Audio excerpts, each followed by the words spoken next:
Hello all dear student, most welcome. आज हम बात करने वाले हैं राजस्थान स्टेट इलेक्ट्रिसिटी बोर्ड की जो वैकेंसीज आई है उसके बारे में, इसका शॉर्ट एडवर्टाइजमेंट, इसका डिटेल एडवर्टाइजमेंट, सबके बारे में बात करेंगे। जो स्टूडेंट्स को डाउट्स आ रहे हैं, प्रॉब्लम्स आ रही है, जो क्वेश्चंस आ रहे हैं मन में, उन सब के बारे में सारा डिटेल से डिस्कस करने वाले हैं इस वीडियो के थ्रू। तो ये वैकेंसी काफ़ी समय बाद आई है, जिसके लिए सारे इंजीनियरिंग स्टूडेंट काफ़ी समय से, राजस्थान के स्पेशली इंजीनियरिंग स्टूडेंट इंतजार कर रहे थे। तो इसमें हमें किस तरह से प्रिपरेशन करना है, हमारा एग्जाम पैटर्न क्या होगा, स्ट्रेटजी क्या होगा, from starting to end everything we will cover. तो यहाँ पर सारा डिटेल से बताने वाले हैं। तो अगर आप ऑफिशियली वेबसाइट जाओगे, जो हमारे निगम है, उत्पादन निगम लिमिटेड या फिर हमारे पास विद्युत वितरण निगम लिमिटेड, प्रसारण निगम लिमिटेड, इनकी ऑफिशियल वेबसाइट पे जाओगे तो वहाँ पर आपको कैरियर ऑप्शंस में जाने पर यहाँ डिटेल आपको मिल जाएगा इसका जो जाएगा। और कैरियर ऑप्शन में हमारे पास यहाँ पर पांचों कंपनीज के बारे में बताया गया है। इसका जो शॉर्ट एडवर्टाइजमेंट है उसके बारे में, detail advertisement account officer, personal officer का अलग दिया हुआ है, असिस्टेंट इंजीनियर IN का अलग दिया हुआ है, जूनियर इंजीनियर, जूनियर केमिस्ट का, और ये इन्फॉर्मेटिक्स असिस्टेंट का अलग दिया हुआ है। तो इन सारी पोस्ट के बारे में हम डिटेल से डिस्कस करने वाले हैं। मोस्टली जो हमारे इंजीनियर इंतजार कर रहे हैं JN के बारे में, उसके बारे में डिस्कस करेंगे। तो सबसे पहले देखते हैं यहाँ पर हमारे पास नंबर ऑफ वैकेंसीज कितनी रहेगी, उसके बारे में डिस्कस करेंगे। उसके बाद नंबर ऑफ पोस्ट कितनी रहेगी, सैलरी क्या रहेगा हमारे पास, इसका एजुकेशन क्वालिफिकेशन कैसे रहेगा, सिलेबस और एग्जाम पैटर्न क्या रहेगा, और हमारे पास इसके लिए क्या स्ट्रेटेजी अप्लाई करें जिससे सक्सेस मिल सके, और how to prepare about this exam. ये सारा डिटेल से डिस्कस करने वाले हैं हम यहाँ पर, ठीक है।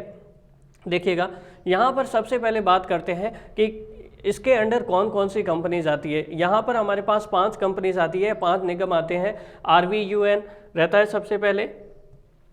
सबसे पहले हमारे पास रहेगा RVUN, ठीक है, और RVPN, JVVN, AVVN और JDVVN, ठीक है। ये हमारे पास 5 निगम रहते हैं। तो इनमें जो हमारे पास जो जिसके बारे में हम डिटेल से बात करने वाले हैं, जो वैकेंसी है, एडवर्टाइजमेंट है, जूनियर इंजीनियर, असिस्टेंट इंजीनियर और जूनियर केमिस्ट और इन्फॉर्मेटिक असिस्टेंट, 3 पोस्ट के बारे में हमारे पास डिटेल से डिस्कस करने वाले हैं। तो JN की जो वैकेंसी है वो किन किन ब्रांच में है, इलेक्ट्रिकल में। अब इलेक्ट्रिकल में आप ध्यान रखिएगा, EEE वाले स्टूडेंट्स भी अलाउ है, और पावर इंजीनियरिंग वाले भी, या इलेक्ट्रिकल की जितनी भी सब ब्रांचेज है, इंस्ट्रूमेंटेशन है, वो भी इसमें JN के लिए अलाउ है, ध्यान रखिएगा। उसके बाद मैकेनिकल के लिए भी अच्छी पोस्ट है, सिविल इंजीनियरिंग के लिए स्टूडेंट्स के लिए भी अच्छी पोस्ट है हमारे पास। Control and instrumentation, communication, electronics communication और फायर एंड सेफ्टी ब्रांच के लिए भी हमारे पास, कंप्यूटर साइंस स्टूडेंट्स के लिए भी अच्छी पोस्ट यहाँ पर अवेलेबल है। तो उन सब के बारे में हम डिटेल से डिस्कस करने वाले हैं, ठीक है। यहाँ पर देखिएगा हमारे पास, तो अब बात करते हैं हम नंबर ऑफ पोस्ट के बारे में। तो नंबर ऑफ पोस्ट में हमारे पास 3 जो हमारे पास सेक्टर है स्टेट गवर्नमेंट के, जनरेशन, ट्रांसमिशन और डिस्कॉम, जो डिस्ट्रीब्यूशन की कंपनीज है, 3 पार्ट है, उनमें वैकेंसीज और नंबर ऑफ पोस्ट है, उसके बारे में देखते हैं। सबसे पहले इलेक्ट्रिकल इंजीनियरिंग स्टूडेंट्स के लिए देख लेते हैं। तो इलेक्ट्रिकल इंजीनियरिंग स्टूडेंट्स के लिए JEE की जो वैकेंसीज है, टोटल वैकेंसीज है 571 वैकेंसीज है। अगर आप इसको सम अप करोगे तो RVUN में हमारे पास 249 वैकेंसीज है, RVPN में 37 वैकेंसीज है, JVVN में 115 वैकेंसीज है, AVVN में हमारे पास 43 वैकेंसीज है, और JDVVN में हमारे पास 127 वैकेंसीज है। IN के लिए हमारे पास इलेक्ट्रिकल इंजीनियरिंग स्टूडेंट के लिए 6 + 10 दैट इज 16 वैकेंसी AE के लिए हमारे पास यहाँ पर अवेलेबल है। उसके बाद हम बात करते हैं मैकेनिकल इंजीनियरिंग स्टूडेंट्स के लिए। तो मैकेनिकल इंजीनियरिंग स्टूडेंट्स के लिए भी बहुत ही खुशी की बात है, क्योंकि यहाँ पर अनएक्सपेक्टेड यहाँ पर नंबर ऑफ पोस्ट अवेलेबल हुई है, और इतनी ज़्यादा संख्या में हुई है। तो मैकेनिकल इंजीनियरिंग स्टूडेंट्स के लिए भी बहुत ही ये अच्छी अपॉर्चुनिटी है, इसको लेफ्ट आउट नहीं करना चाहिए। तो यहाँ पर AE की जो मैकेनिकल इंजीनियरिंग स्टूडेंट्स के लिए 6 पोस्ट है और 248 पोस्ट है राजस्थान विद्युत उत्पादन निगम लिमिटेड में। जनरेशन में 248 JEE की पोस्ट अवेलेबल है। सिविल इंजीनियरिंग स्टूडेंट्स के लिए यहाँ पर 35 पोस्ट JEE के लिए RVUN में, फिर हमारे पास यहाँ पर 5 पोस्ट JVVN में, और 1 पोस्ट है RVPN में, और 2 पोस्ट है AVVN में। तो अल्टीमेटली यहाँ पर लगभग 43 JEE की पोस्ट है सिविल इंजीनियरिंग के लिए, और 3 IN की पोस्ट है हमारे पास सिविल इंजीनियरिंग स्टूडेंट्स के लिए। फिर हमारे पास है कंट्रोल एंड इंस्ट्रूमेंटेशन और कम्युनिकेशन, जो हमारे पास इलेक्ट्रॉनिक्स कम्युनिकेशन के स्टूडेंट्स हैं, उनके लिए 64 वैकेंसीज है हमारे पास RVUN में JEE के लिए, और RVPN में हमारे पास 4 वैकेंसीज है जेई के लिए, दैट इज़ टोटल 68 वैकेंसीज है हमारे पास यहाँ पर कम्युनिकेशन स्टूडेंट्स के लिए, कंट्रोल एंड इंस्ट्रूमेंट्स के लिए, जेई के लिए, और असिस्टेंट इंजीनियर की इनकी वैकेंसीज है 9 ओवरऑल, ठीक है। उसके बाद आईटी स्टूडेंट्स हैं, उनका हमारे पास 3 वैकेंसीज है आईएन के लिए। आईएन के लिए आईटी स्टूडेंट्स के लिए वैकेंसीज आना एक इंपॉर्टेंट बात है, ठीक है। हालांकि नंबर ऑफ पोस्ट कम है लेकिन इंपॉर्टेंट है। फायर एंड सेफ्टी के लिए हमारे पास यहाँ पर 16 पोस्ट है जेईएन की और 1 पोस्ट है आईएन की। यहाँ पर केमिकल इंजीनियरिंग स्टूडेंट्स के लिए हमारे पास 27 पोस्ट है जूनियर केमिस्ट की, ठीक है। केमिकल इंजीनियरिंग के स्टूडेंट्स इसके लिए अप्लाई कर सकते हैं, या फिर जिनका बीएससी एमएससी मैथ केमिकल में रहेगा या केमिस्ट्री में रहेगा वो भी यहाँ पर अप्लाई कर सकते हैं। और उसके बाद है इंफॉर्मेटिक असिस्टेंट, जो कंप्यूटर साइंस के स्टूडेंट्स है या कंप्यूटर इंजीनियरिंग के स्टूडेंट्स है, उन सब के लिए आईए की पोस्ट अवेलेबल है। आईए की पोस्ट में यहाँ पर अलग फेज होंगे, एग्जाम पैटर्न को वहाँ पर समझाएंगे, ठीक है। तो जेवीवीएन में हमारे पास 30 पोस्ट रहेगी आईए की, और एवीवीएन में 11, और जेडीवीवीएन में हमारे पास 5 पोस्ट रहेगी। तो ये है नंबर ऑफ पोस्ट के बारे में। आप यहाँ पर नंबर ऑफ पोस्ट के बारे में यहाँ डिटेल से, यहाँ पर अगर आप जानना चाहते हो TSP area, non TSP area, तो आप डिटेल एडवर्टाइजमेंट में देख सकते हैं, ठीक है। तो यहाँ पर नॉर्मली हम समझा रहे हैं कि कितने पोस्ट अवेलेबल है हमारे पास। आगे बात कर रहे हैं हमारे पास, यहाँ पर डिटेल से आप देख सकते हो कि टीएसपी कैटेगरी वाइज जनरल के लिए कितना है, BC, MBC, SC, ST, EWS, सबके लिए अलग अलग रखा गया है, ठीक है। ये अकॉर्डिंग टू कैटेगरी डिवाइड किया गया है। नॉन टीएसपी एरिया के लिए फिर टीएसपी एरिया के लिए अलग अलग डिवाइड किया गया है, ठीक है। तो इसके बारे में हम बात नहीं करने वाले हैं, हम मेन बात करने वाले हैं आगे सैलरी इसका क्या रहेगा। सैलरी हमारे पास 3 पोस्ट जो इसमें मेंशन है एडवर्टाइजमेंट में, सैलरी रहेगा जूनियर इंजीनियर का हमारे पास लेवल 10, और ये प्रोबेशन पीरियड जो होगा 2 साल का होगा, 23,700 पर मंथ होगा हमारे पास। और इसका जो प्रोबेशन बेसिक पे है वो 33,800 पर मंथ है, ठीक है। उसके बाद जूनियर केमिस्ट की जो पोस्ट है उसका भी सेम लेवल 10 रहेगा और सेम सैलरी स्ट्रक्चर रहेगा। उसके बाद इंफॉर्मेटिक असिस्टेंट आईए की जो पोस्ट है उसका लेवल 8 रहता है, और 18,500 per month during the training period रहेगा, प्रोबेशन पीरियड रहेगा। और उसके बाद हमारे पास 26,300 पर मंथ ये सैलरी स्ट्रक्चर है, ठीक है। आगे बात करने वाले most important thing, education qualification क्या चाहिए। इलेक्ट्रिकल में कई स्टूडेंट्स को डाउट आता है, क्योंकि इलेक्ट्रिकल में कई लोग जो है अलग अलग ब्रांचेस में प्रिपरेशन करते हैं, जैसे तो वो केवल इलेक्ट्रिकल वाले अप्लाई कर सकते हैं, ट्रिपल ई वाले अलाउ कर सकते हैं, ये क्वेश्चन बनता है, ठीक है। तो कई यहाँ पर आपको ध्यान दीजिएगा, डिप्लोमा स्टूडेंट्स को नहीं अलाउ किया गया है। तो डिप्लोमा स्टूडेंट्स के लिए एक बहुत बड़ा सेटबैक है, मेरे को समझ में नहीं आता गवर्नमेंट की पॉलिसी क्या है। आई डोंट थिंक सो कि यहाँ पर क्या प्रॉब्लम हो रही है, ठीक है। तो यहाँ पर केवल और केवल डिग्री स्टूडेंट्स के लिए, बीटेक स्टूडेंट्स को ही अलाउ किया गया है। तो यहाँ पर बीटेक के लिए फुल टाइम 4 ईयर कोर्स होना चाहिए, ग्रेजुएशन कंप्लीट होना चाहिए। फाइनल ईयर स्टूडेंट्स नहीं अप्लाई कर सकते। AMI इन इलेक्ट्रिकल वो भी चलेगा, या फिर इसके इक्विवेलेंट जो भी कोर्स होगा वो चलेगा। तो कौन कौन सी ब्रांच है, इलेक्ट्रिकल ब्रांच अवेलेबल है, ट्रिपल ई वाले अप्लाई कर सकते हैं, इंस्ट्रूमेंटेशन एंड कंट्रोल वाले अप्लाई कर सकते हैं इलेक्ट्रिकल में। इलेक्ट्रिकल का मतलब ये है, ध्यान रखिएगा, power system and high voltage, high power electronics, power engineering और इसके इक्विवेलेंट जितनी भी इलेक्ट्रिकल से रिलेटेड ब्रांचेस है वो सभी जूनियर इंजीनियर इलेक्ट्रिकल में अप्लाई कर सकते हो, ठीक है। अब हमारे पास यहाँ पर आगे देखेंगे, नेक्स्ट हमारे पास मैकेनिकल में कितना रहेगा, ठीक है। मैकेनिकल की बात कर लेते हैं। अब देखो मैकेनिकल में हमारे पास सेम 4 ईयर डिग्री कोर्स होना चाहिए। मैकेनिकल में हमारे पास प्रोडक्शन वाले, इंडस्ट्रियल इंजीनियरिंग वाले, या AMI हो, ग्रेजुएशन हो, बीटेक हो, BE हो, थर्मल इंजीनियरिंग वाले, ऑटोमेशन, पावर इंजीनियरिंग, ये सारे अप्लाई कर सकते हैं मैकेनिकल जेई की पोस्ट।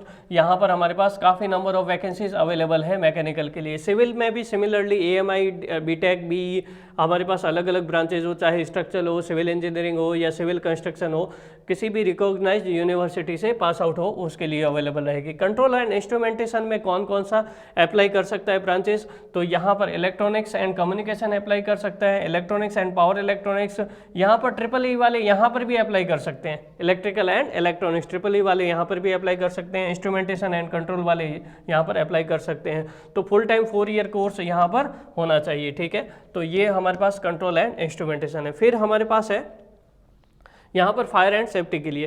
तो फायर एंड सेफ्टी के लिए यहाँ पर बोला गया है कि फुल टाइम हमारे पास जो कोर्स होना चाहिए 4 ईयर का होना चाहिए, और fire fighting, industrial safety engineering, ये हमारे पास होनी चाहिए। किसी भी AICTE से अप्रूव्ड इसके ग्रेजुएशन डिग्री अवेलेबल होनी चाहिए इसके लिए, ठीक है। तो या फिर यहाँ पर देखिएगा कि फायर सेफ्टी में डिप्लोमा वालों को अलाउ किया गया है। कौन से डिप्लोमा वालों को? डिप्लोमा वाले यहाँ फायर सेफ्टी में अप्लाई कर सकते हैं। डिप्लोमा वालों के लिए बस यही एक पोस्ट रखी गई है, ध्यान रखिएगा। इलेक्ट्रिकल, मैकेनिकल या फिर प्रोडक्शन इंजीनियरिंग में फुल टाइम डिप्लोमा किसी का हो तो किसी भी इंडस्ट्रियल सेफ्टी के लिए यहाँ पर हमारे पास वो इसके लिए अप्लाई कर सकते हैं, ठीक है। तो ये डिप्लोमा स्टूडेंट्स के लिए पोस्ट, ठीक है। लेकिन ये यहाँ पर नंबर ऑफ अवेलेबल वैकेंसीज जो है वो 16 ही है, ठीक है।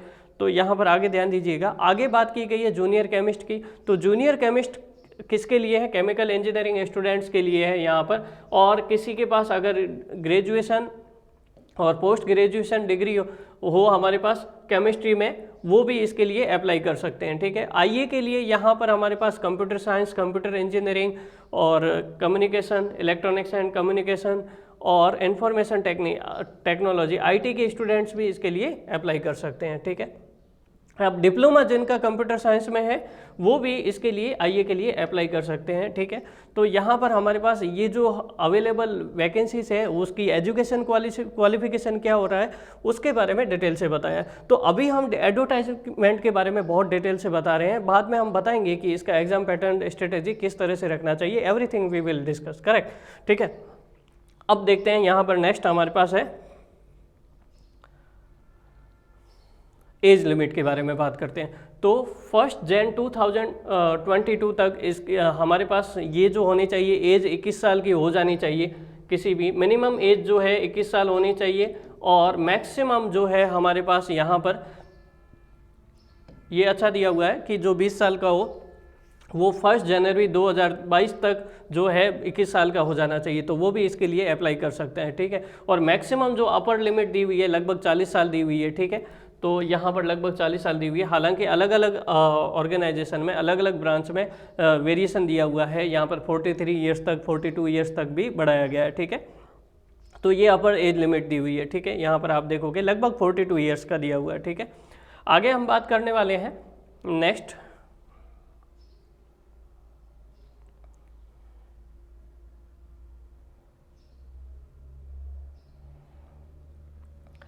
इसके लिए procedure of submitting online application and depositing application fee is non refundable.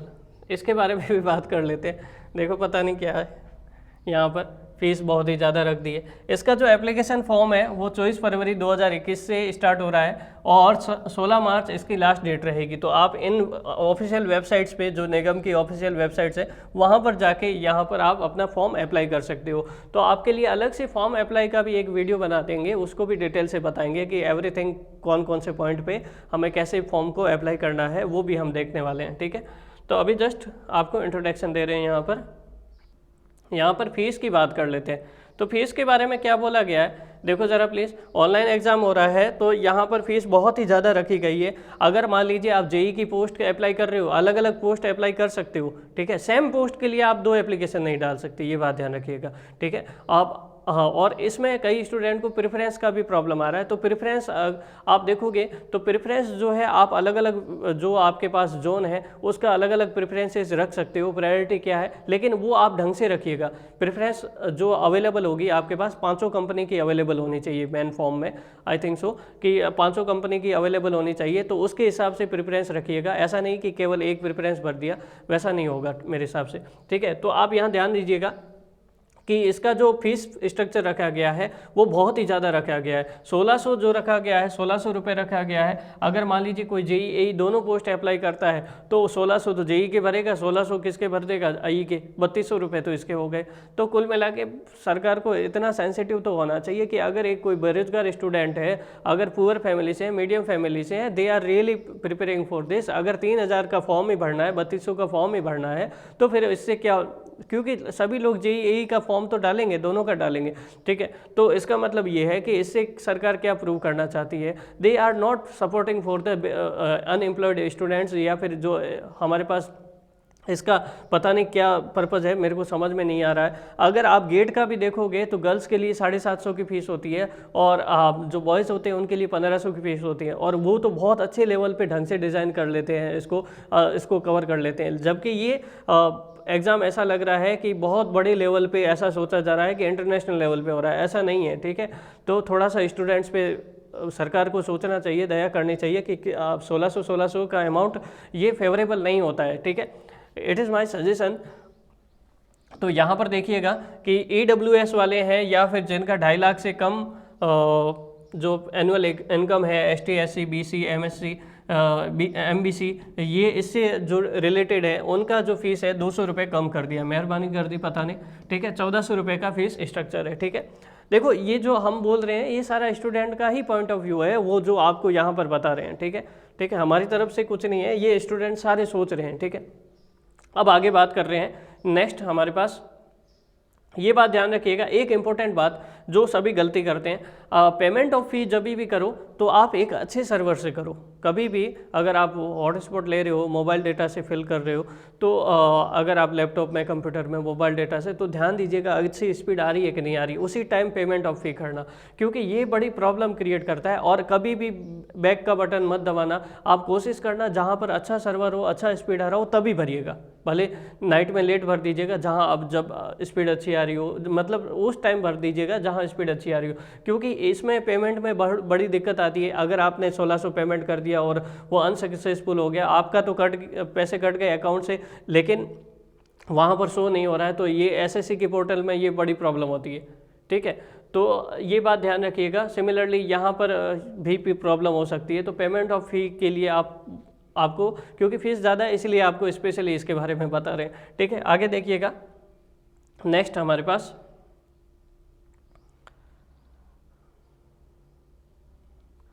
Selection procedure, ठीक है। इसका जो सिलेक्शन प्रोसीजर है उसके बारे में बात करने वाले हैं, ठीक है।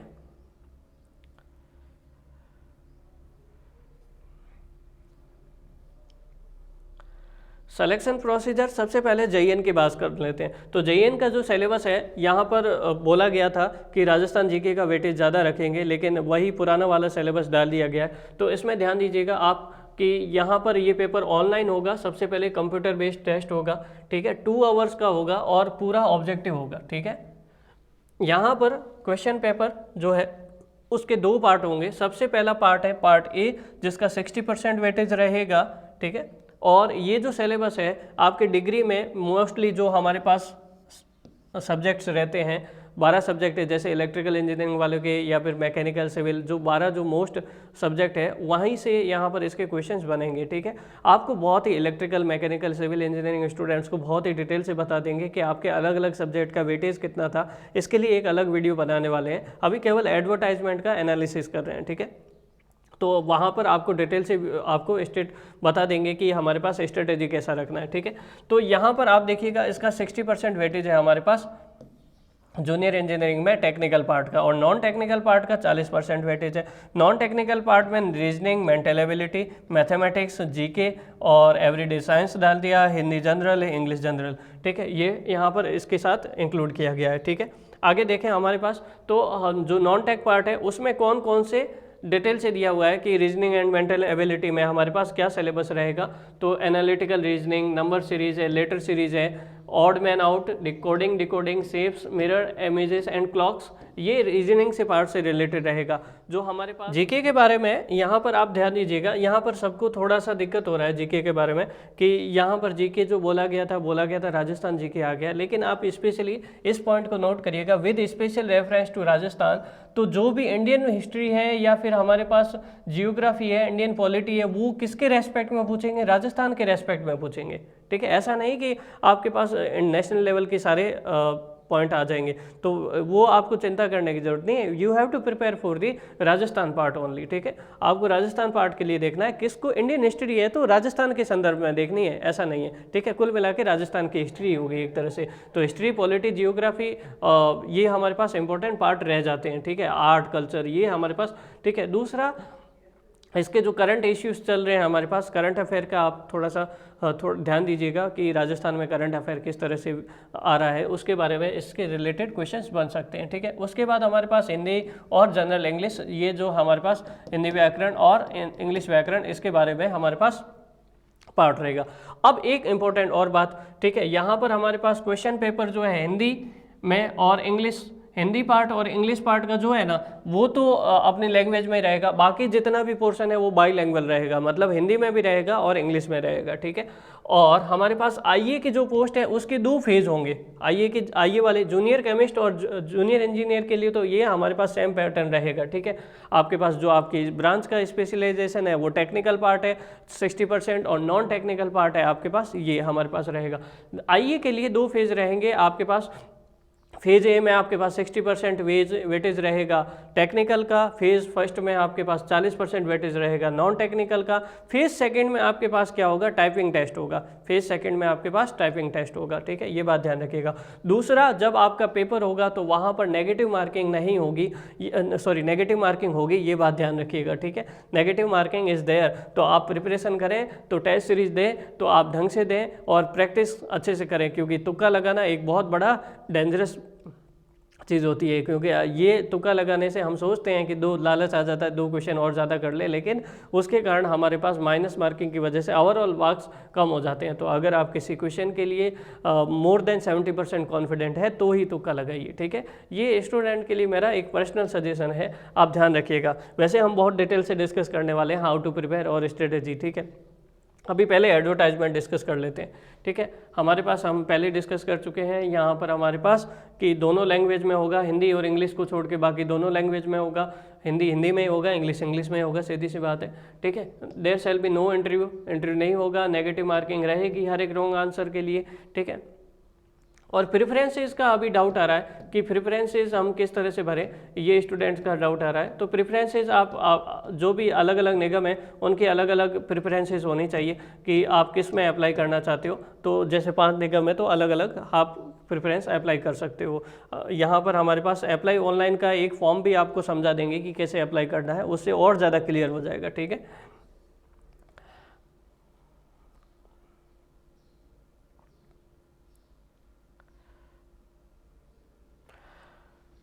और सबसे बड़ी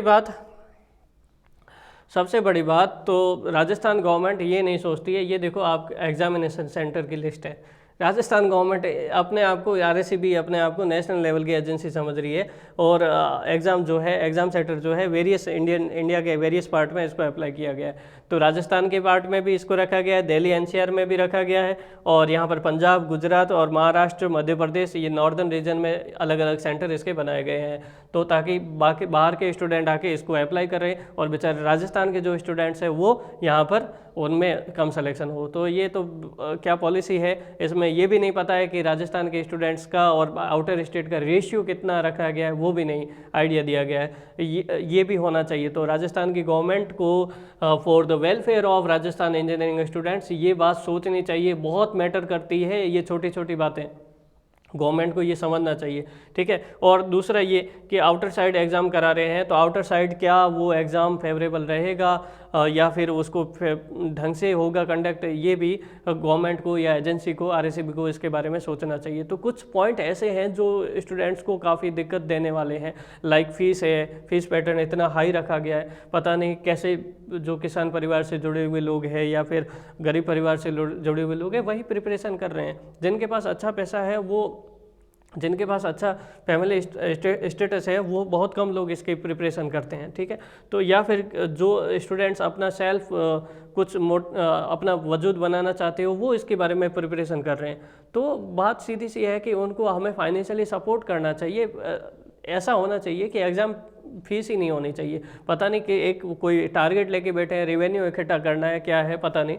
तो ये सारे पॉइंट ऑफ व्यू है, फीस का हमारे पास पॉइंट ऑफ व्यू है। सिलेबस के बारे में बोला गया था राजस्थान GK को आपको और ज़्यादा बढ़ाना है, तो केवल उसमें एक छोटा सा पार्ट दिया गया, ये भी मेंशन नहीं किया गया 24% रहेगा, 16% रहेगा, जैसा पिछली बार एक जो स्टेटमेंट आया था उसके अकॉर्डिंग, ये भी यहाँ पर क्लियर नहीं किया गया है, ठीक है। उसके बाद हमारे पास एक प्रेफरेंसेस का भी थोड़ा अभी दिक्कत है, वो भी देखेंगे अप्लाई ऑनलाइन में कि किस तरह से रहता है। तो कुछ छोटे छोटे इश्यूज़ हैं जहाँ पर हमारे पास स्टूडेंट को दिक्कत आ रही है, ठीक है।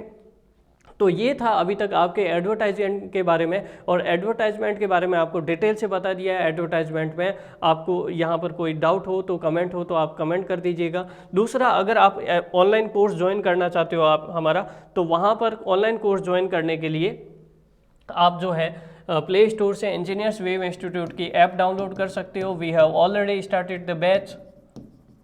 प्ले स्टोर से इंजीनियर्स वेव इंस्टीट्यूट की ऐप डाउनलोड कर सकते हैं, या फिर जो ये वीडियो है इसके डिस्क्रिप्शन बॉक्स में जो लिंक दिया हुआ है वहाँ से भी डायरेक्ट इस ऐप को डाउनलोड कर सकते हो। तीसरा, आप जो है लाइव क्लासेस जो चल रही है RSCB के लिए, specially for electrical engineering students, वो यहाँ पर आप लाइव क्लासेस के लिए एक व्हाट्सएप ग्रुप बनाया गया है, लाइव क्लासेस वेव इंस्टीट्यूट। उसका भी लिंक आपको यहाँ पर डिस्क्रिप्शन में प्रोवाइड कर देंगे, उस व्हाट्सएप ग्रुप को आप ज्वाइन कर लीजिएगा। बस रिक्वेस्ट ये है कि ऑल द सीरियस स्टूडेंट्स, जो रियलिटी में सीरियस स्टूडेंट्स इसकी प्रिपरेशन कर रहे हैं, मे ज्वाइन दिस, ये इसके लिए ज्वाइन कर सकते हैं। These live classes are free for all the students. और जो कंप्लीट कोर्स ज्वाइन करना चाहते हैं वो आप इस ऐप में जाके कंप्लीट कोर्स भी ज्वाइन कर सकते हैं। तो अभी हम नेक्स्ट वीडियो में बताने जा रहे हैं बहुत ही डिटेल से कि how to prepare for this vacancies, specially for the civil, electrical and mechanical engineering students. Okay, so instrumentation वाले, इलेक्ट्रॉनिक्स कम्युनिकेशन वाले, उन सब के बारे में डिस्कस करने वाले हैं। So meet in the next video. Thank you so much.